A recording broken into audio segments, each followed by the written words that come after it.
maging sa ating po mga testimonies. So, napakinggan po natin ang patotoo ng ilan sa ating mga kapatid. Biyaya po ng Panginoon sa kabila po ng kahirapan, sa kabila po ng krisis na nangyayari po sa ating buhay. So, at least hindi ho krisis sa ating pananampalataya. Ano ho? So, bagamat dumadating din po ito sa ating buhay. That's why we need this, kailangan po natin ng gawain, kailangan po natin ng panalangin, kailangan po natin ng church kapag tayo po ay dumarating doon sa panahong yon na tinatawag po nating krisis ng pananampalataya. Okay? So, kailangan po natin, una sa lahat, ang Panginoon. Pangalawa, ang kapatiran, ng gawain. So, hindi po tayo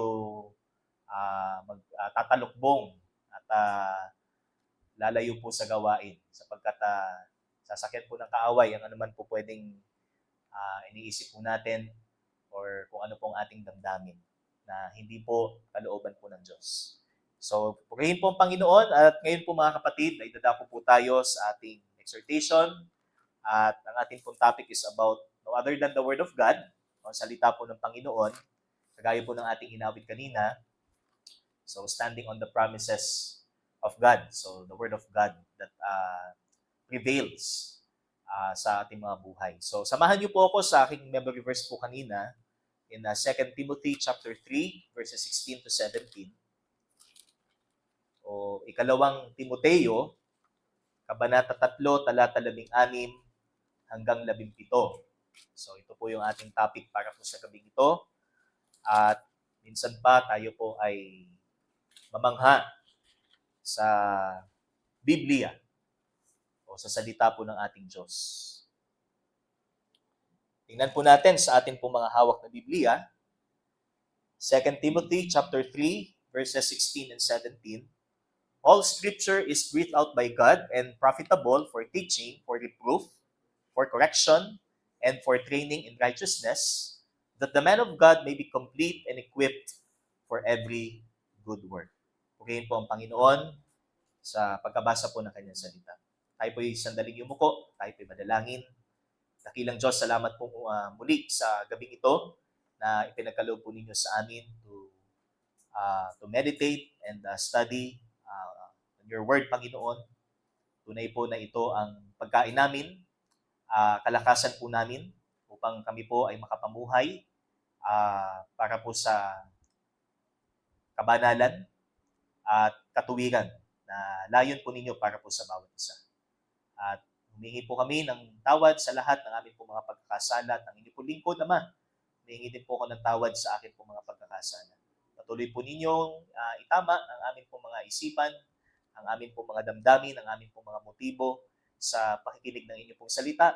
At patuloy, O Diyos, itago niyo po lamang ako sa likod ng inyong pong kabanalan. Ikaw lamang ang siyang maitaas namin sa gabi pong ito. Sa aming pakikinig at paglalapat ng inyong pong salita sa aming pong mga buhay. Salamat po, purihin ka sa pangalan ng iyong anak na si Jesus. Amen at amen. So tonight, we're going to study about the Word of God as the means of grace. So, from the first time na napakinggan po natin ang salita ng Panginoon, so doon sa ating tinatawag na gospel, so doon pa lang makita na natin yung kaibahan ng salita ng Diyos sa ibang aklat. Yung kaibahan ng Biblia sa ibang mga revelasyon na kung saan ay sinasabing ito din ay buhat sa Diyos o essential para sa ating spiritual na buhay. Pero hindi po natin yan may kukumpara at hindi ho yan natin may tutulan sa Biblia. Kaya sa gabi pong ito, ang ating pong topic is about the Word of God as a conduit for spiritual growth. So ito po ay isang daan or isa sa mga tinatawag nating channel for our spiritual growth. So sa kaligtasan pa lang, tinuturo na po sa atin ang kahalagahan ng salita ng Panginoon. Sa salita ho ng Panginoon natin na pakinggan ang buhay na walang hanggan. Sa salita ho ng Diyos natin na pakinggan kung sino ho ang ating Panginoon at tagapagligtas. Sa salita ho ng Diyos natin na pakinggan kung ano ang kalagayan ng tao sa harapan ng Diyos, ano ang kahihinatnan ng kanyang buhay pagkatapos ng kamatayan. So lahat, sabi nga, talagang there are lots of information na tayo makukuha sa salita ho ng Panginoon. So not only about the history, about the ancient civilizations na kung saan ay nangyari po noong unang panahon, hindi lang po tungkol sa bansang Israel, hindi lang po tungkol sa mga Old Testament saints. There are lots of information tayong makukuha sa Bible. Amen po ba, mga kapatid? Yan. So, para ho bang ito ay some kind of, kumbaga, ini-educate po tayo ng Biblia, pero hindi lang po ito ang purpose sa atin ng Bible. Hindi lang po tayo i-educate sa katotohanan ng spiritual, kundi upang magkaroon po tayo ng malalim na relasyon sa Diyos. So, mas maramdaman po natin yung intimacy ng ating pong relasyon sa ating pong Panginoon. Kaya, the reason why we feel different, kumbaga, we feel the opposite as compared po sa isang babad sa salita ho ng Panginoon, is because of our insufficiency or inadequacy to read and to meditate the Word of God. So, kaya ito po yung ating objective, mga kapatid, to realign our priorities essential for our spiritual growth.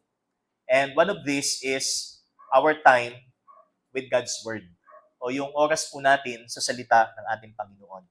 Kaya sabi dyan is, God's Word a conduit for spiritual growth. So, we are fully aware of the benefits of reading the Bible, right? And as well as studying and applying it in our lives. But, meron pa rin pong ilan sa mga Kristiyano po na hindi po nakapagbibigay ng panahon o sandali para po sa salita ng Panginoon. At isang seryosong sitwasyon po para sa isang Kristiyano na mas marami pa siyang katuwigan para hindi magbasa ng Biblia kaysa sa mga talata sa Biblia na alam niya. Kumbaga, mas marami yung dahilan niya para hindi magbasa ng Bible kumpara sa mga talata ng Bible na kanyang memoryado. Kasi nga, kulang po siya sa exposure sa Word of God. Kulang po siya sa panahon, and kapag naglaan po siya ng panahon para doon, so hindi pa niya naibibigay yung 100% atensyon niya doon sa salita ng Panginoon. Kaunting panahon na nga lamang po ay hindi pa niya naibibigay ang kanyang buong atensyon dito. Kaya ang nagiging effect sa atin is when we are being tried sa ating pananampalataya, so nagiging negative ho tayo. So hindi ho tayo naka-align sa Diyos, sa salita ng Panginoon, kung ano po ang dapat nating maging perspective kapag may pagsubok. Ano po? O di kaya kapag meron po tayong personal sin. So, instead of denying it or instead of killing it, kagaya na sinabi po sa Aklat ng Roma, di ba? We tolerate. So, tayo ho ay nagiging lenient pagdating sa pagdidil natin sa ating kasalanan. So, ganun ho kahalagang ang salita po ng Diyos, mga kapatid, upang tayo ho ay maging firm at upang tayo ho ay maging, kumbaga, sa ating spiritual na buhay, hindi ho tayo waved, to and fro, or tossed to and fro. Okay? Hindi ho tayo unstable sa ating, kumbaga, sa ating pagiging steadfast po natin sa ating pong pananampalataya. Kaya, dito po sa ating text, so what makes the Word of God essential and profitable? Because the text says that all Scripture is breathed out by God and profitable. So that the Word of God is profitable for teaching, for reproof, for correction, and for training. So hindi lang po ito profitable because the reason why it is profitable is makikita po natin doon sa unang part na sabi po is all Scripture is breathed out by God. At ito po yung ating first point, mga kapatid. That's why, number 1, God's Word is plainly inspired by God Himself. So we need to understand the truth about inspiration or the inspiration of the Word. Para sabihin ito ho is profitable para sa ating knowledge, para sa ating maturity, sa ating practice. So for faith and practice, This is very essential para sa atin because it is plainly inspired by God Himself. So, tatlong tipo ito actually. Ano po? Pero itong first point lang po muna natin ang ating bibigyan pansin ngayon. So, number one is that God's Word is plainly inspired by God Himself. So, number two, yung ating second and third point po, is that God's Word is profitable for our faith and practice. And number three, God's Word is purposed for our spiritual wellness. So, yun po yung tatlong points natin. Pero ang focus lang po muna natin ngayon is the first heading. That is, that God's Word is plainly inspired by God Himself. So, sabi po doon sa verse 16, tingnan po natin muli. All Scripture is breathed out by God. Ang lahat ng kasulatan ay, sa Tagalog po, ay kinasihan. So, pagdaanan na po natin yung topic na yan. Ano po? Yung salitang kinasihan. So, ang ibig sabihin po ay hininga ng Diyos. At ang alam po natin, pag sinabing hininga ng Diyos, so ito ho, it means originated from God. So ito ho ay nanggaling mismo sa Diyos. So that's what inspiration talks about. Ano ho? Kung kanino ito nagmula. So it means it is breathed out by God. Kaya pagka may mga taong nagtatanong po sa atin na, yan naman ay, o nagsasabing, yan naman ay gawa lang ng tao. Ano? So, yan ay, kumbaga, base lang yan sa karunungan ng tao. Pero hindi nila naunawaan na ito pong aklat na ito is originated mula ho sa Diyos. Kaya sabi dito is breathed out by God. So, the subject, so, kung titingnan po natin yung statement, so, all Scripture is breathed out by God. So, the subject here is the word of God or the Scripture. And it is predicated by the word breathed out by God or in other translation, given by inspiration. Kaya, makikita natin yung tinatawag na doctrine of the Scripture's inspiration or the inspiration of the Bible. Kaya, inspiration, so pag sinabi natin inspiration or yung salitang breathed out, so that means that the Bible is not of human invention, but it is originated from God or divinely originated. And this is often referred as what we call verbal plenary inspiration. So medyo technical, napakinggan, pero ang ibig sabihin po nito, yung salitang verbal plenary inspiration, it means that the inspiration extends to the very words themselves, not just concepts or ideas, and that inspiration extends to all parts of Scripture and all subject matters of Scripture. So, yun po yung ibig sabihin. Every word from Genesis to Revelation and the ideas and concepts and principles na nakapaloob po dito, yan po ay breathed out. Okay? Yun po ang ibig sabihin na hininga o kinasihan ng Diyos. At sabi nga po, ito po ay tinatawag na verbal plenary inspiration. And makikita din po natin, ano po?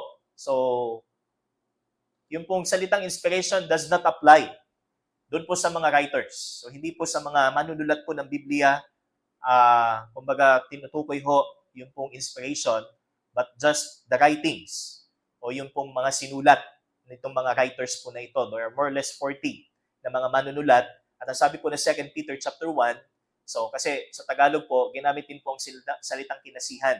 Pero pagka tiningnan po natin siya sa original, hindi po siya breathed out.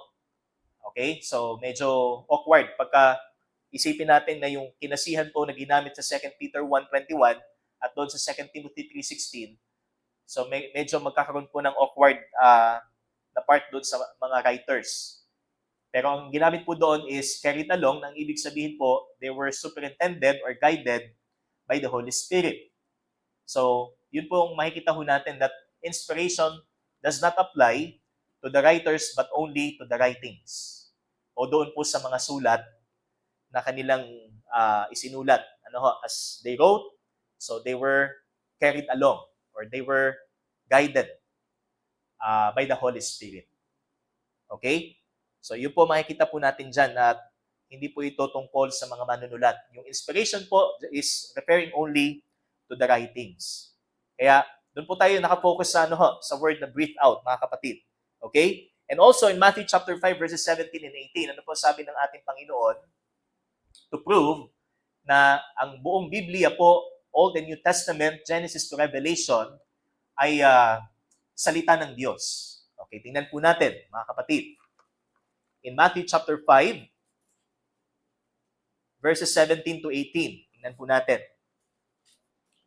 Ano po ang sabi ng Panginoon? Do not think that I have come to abolish the law or the prophets. I have not come to abolish them but to fulfill them. For truly I say to you, until heaven and earth pass away, not an iota, not a dot, will pass from the law until all is accomplished. So, yung pong iota,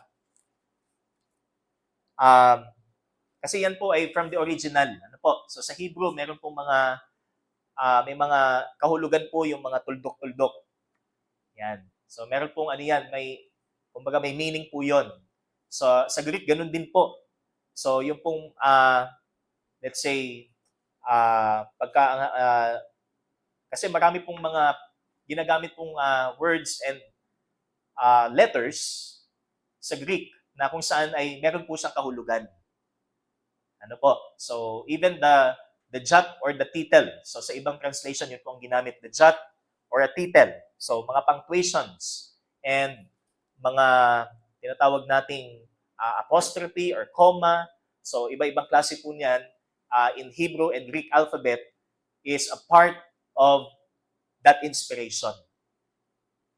Ito po ang sinasabi ng ating Panginoon. Kaya sabi niya, I say to you, until heaven and earth pass away, not an iota, not a dot, will pass from the law until it all is accomplished. Sapagkat si Kristo ho, ang tinatawag nating fulfillment of the law. So siya po ang tumupad ng kautusan. So siya ho ang tumupad ng tinatawag nating Mosaic Law. Ano po? Kaya sabi dito, so it is plainly inspired by God. Okay?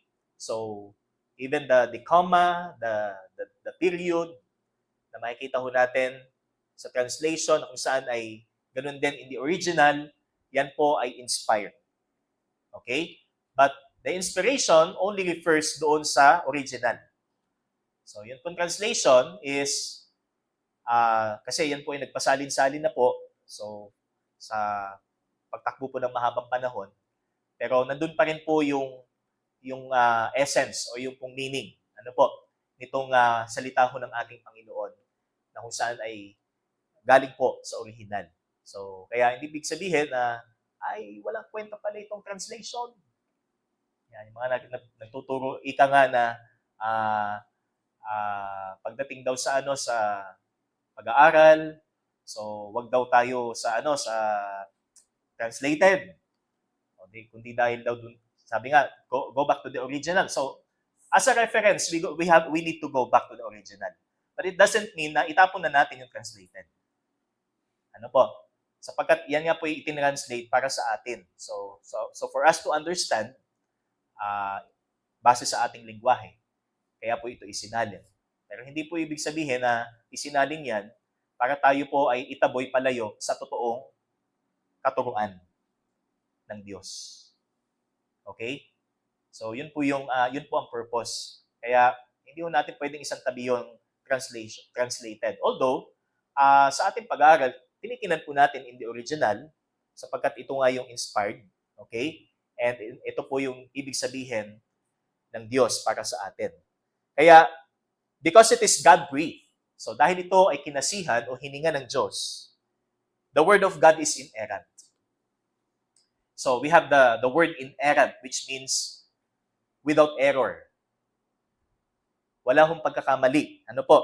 That's why inerrancy means free from error, and it reflects the character and the nature of its author.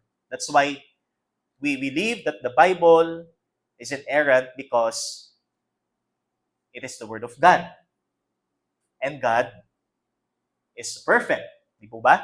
Ang Diyos natin, Diyos na perpekto. Siya ay Diyos na hindi nagkakamali. Kung kaya't ang kanyang salita ay walang pagkakamali. Di po ba? Amen po ba?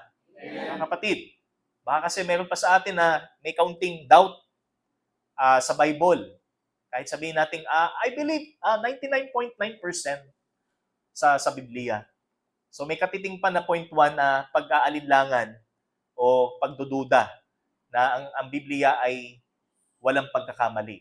Yan. Kasi may mga narinig po tayo na paano yung mga discrepancies doon sa mga writings. Yan.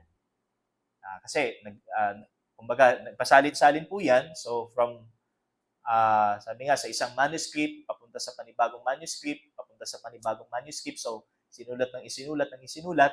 So kumbaga throughout time, so nagkaroon na po ng let's say punctuation discrepancy, okay?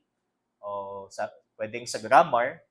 So may mga ganun pong instances. Pero it doesn't, sabi nga, hindi po natin pwedeng questionin yung inspiration kasi nga, ang pinagtularan nila is just, kumbaga, rewrite na. Kumbaga, kopya na lang din from the original. Ano po? Kaya, the Word of God is inerrant because it reflects the character and the nature of its author, God Himself. That's why in Psalm 19 verse 7, it says that the Lord or the law of the Lord is perfect. The law of the Lord is perfect, reviving the soul, and the testimony of the Lord is sure, making wise the simple. Pakatandaan po natin mga kapatid. So, with regards to the writing, the Bible, okay, ito ho'y walang pagkakamali dahil ito ay salita ng Panginoon. So, hindi natin pwedeng ihalo yung, kumbaga, isinulat na mula doon sa kopya lamang mula sa original. Okay? Kasi ang inspired ho talaga is the original. Yung original mismo na kumbaga, papel, yan, na isinulat o yung mismong sulat ho ng mga apostol o ng mga writers. Yun po yung inspired. Okay? And because it is God-breathed, the Word of God is infallible. So, not only that the Word of God is inerrant, which means free from error, the Word of God is also infallible, which means incapable of error. Ibig sabihin, wala siyang, kumbaga, propensity or tendency magkamali. Hindi lang ho siya, walang pagkakamali, wala din siyang posibilidad na magkamali. So that is the word infallibility.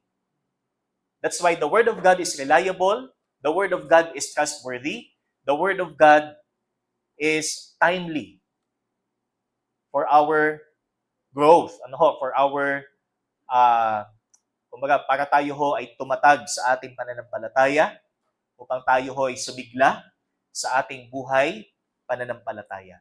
Kaya, less time for God's Word, so nandun yung ating scarcity sa ating pananampalataya.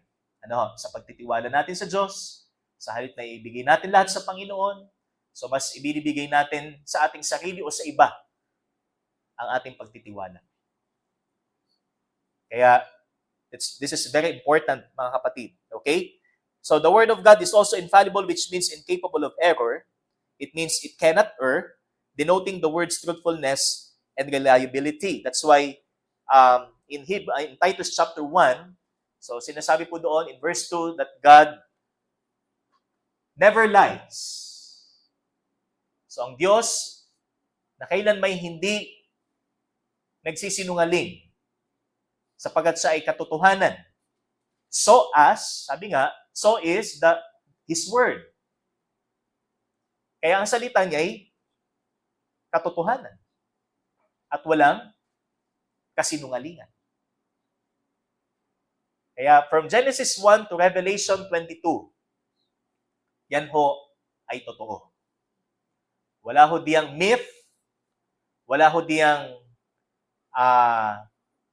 sabihin natin gawa-gawa lang ng tao, wala ho diyang fake news, lahat ho yan ay totoo sapagkat yan ay salita ng Diyos.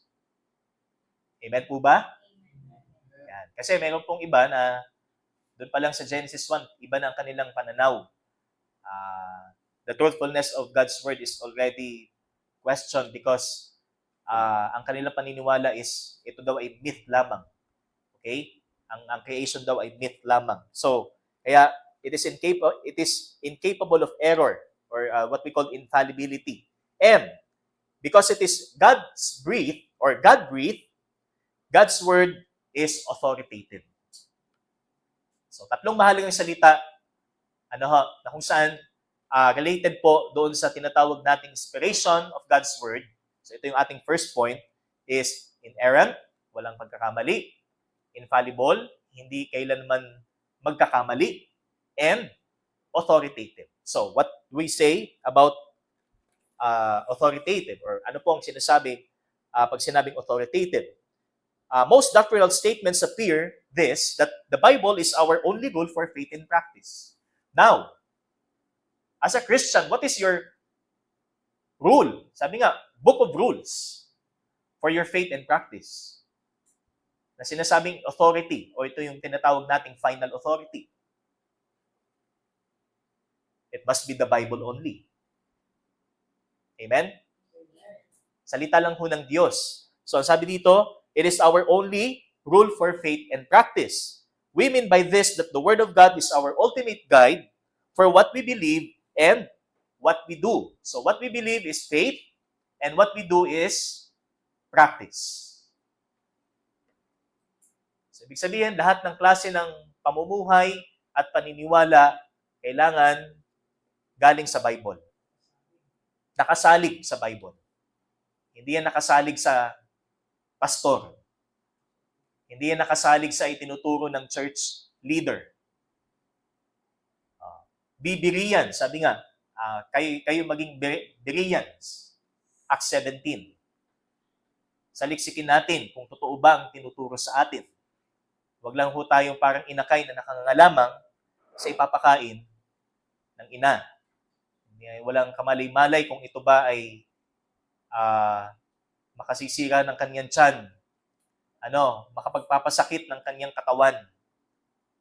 So, hindi po ganon. Kailangan nandun po yung ating pagsasaliksik. This is the means of grace ng Panginoon para sa ating pag-unlad, mga kapatid. Kaya kung hindi ho tayo ganon, mapanganib. Ano po? So, magandang practice ho kapag pagkatapos ng ating message or exhortation, buksan ulit natin yung ating yung ating Biblia.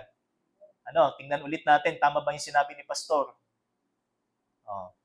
Pagka may napansin tayong iba dun sa sinabi ni pastor, ititanungin natin si pastor. Di ba? So, iisa ang ating hangarin po dito. Hindi ho para pagtakpan ang isang tao, kundi para tayo sama-samang lumago sa ating espiritu.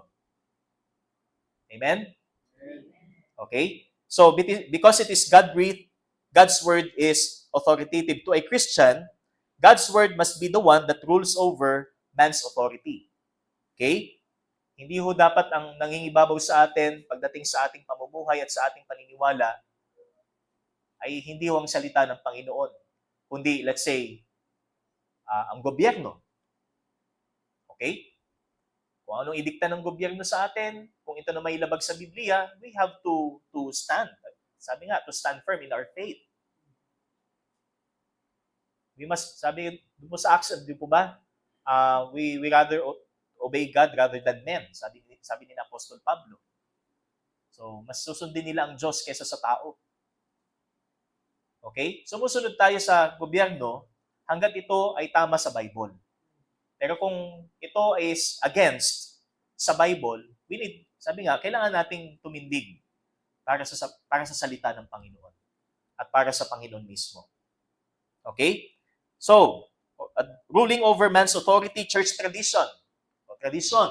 So, kaya pagka halimbawa nagba-Bible study po tayo, may nagtanong sa atin or may nagsabi sa atin, nag-share ka na about the Word of God, tapos sasabihin niya, ay, alam mo, Pastor, yan ay katulad din ng tinuturo sa aming simbahan. Yan. Tapos ang idudugsong pa niya, Katulad nung napakinggan ko sa pari. Ako naman ay nangungumpisal din. Ako naman ay nangungumunyon din. Yan. So, kailangan natin, talagang i-share ho natin sa kanila that hindi po ito tungkol sa tradisyon. Hindi tradisyon ng simbahan o ng tao o ng mundo ang magdadala sa atin sa kaligtasan, kundi ang Panginoong Hesus lang na itinuturo po ng salita ng Diyos. Yan. So, lagi natin siyang ituro kay Kristo. Lagi nating ituro si Kristo na siyang daan, katotohanan at buhay patungo lamang sa Diyos. Wala nang iba. Hindi yung kung ano yung ating ginagawa, okay? Dahil ito yung ating nakabulatan. So, yun po yung importante. And even in his own opinion. So, sa ating mga personal na pananaw, personal na opinion, kailangan mas nangingibabaw pa rin ang salita ng Diyos sa ating puso.